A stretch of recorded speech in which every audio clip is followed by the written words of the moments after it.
আজ আমরা আলোচনা করব শক্তি। কিভাবে আমরা কাজ করার জন্য শক্তি ব্যবহার করি, শক্তির বিভিন্ন ধরন আর তার একক কি। সবকিছু আজকে জানব সহজ বাংলায়। চলো তাহলে শুরু করি। তুমি কি জানো শক্তি কি? শক্তি হল কোনো বস্তু কাজ করতে সক্ষম কিনা তা বোঝার একটি পরিমাপ।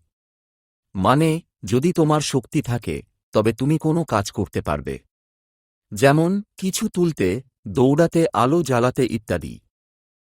শক্তির একক কি? বিজ্ঞানীরা শক্তির একক হিসেবে ব্যবহার করেন জুল। এক জুল শক্তি মানে হল 1 নিউটন বল প্রয়োগ করে কোনো বস্তুকে 1 মিটার দূরত্বে সরানো। আর 1000 জুল সমান 1 কিলোজুল। শক্তির অনেক রকম রূপ আছে। 1. গতিশীল শক্তি, কাইনেটিক এনার্জি, চলন্ত জিনিসে থাকে। 2. বিভব শক্তি, পটেনশিয়াল এনার্জি, স্থির বস্তুতে, যেমন একটার ওপর আরেকটা রাখা বই।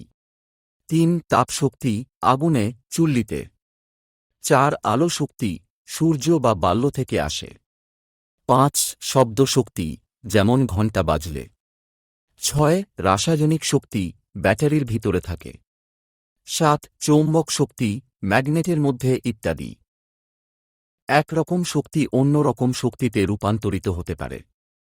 এই রূপান্তরকে বলে শক্তি রূপান্তর বা এনার্জি ট্রান্সফরমেশন।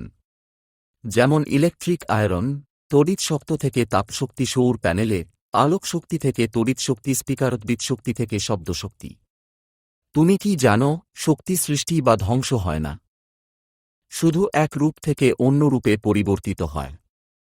এই নীতিটিকে বলে শক্তি সংরক্ষণ নীতি। একটি দোলনা যখন চলে, সেখানে গতিশক্তি থেকে স্থিতিশক্তি ও পুনরায় স্থিতিশক্তি থেকে গতিশক্তিতে রূপান্তর ঘটে। মোট শক্তির পরিমাণ একই।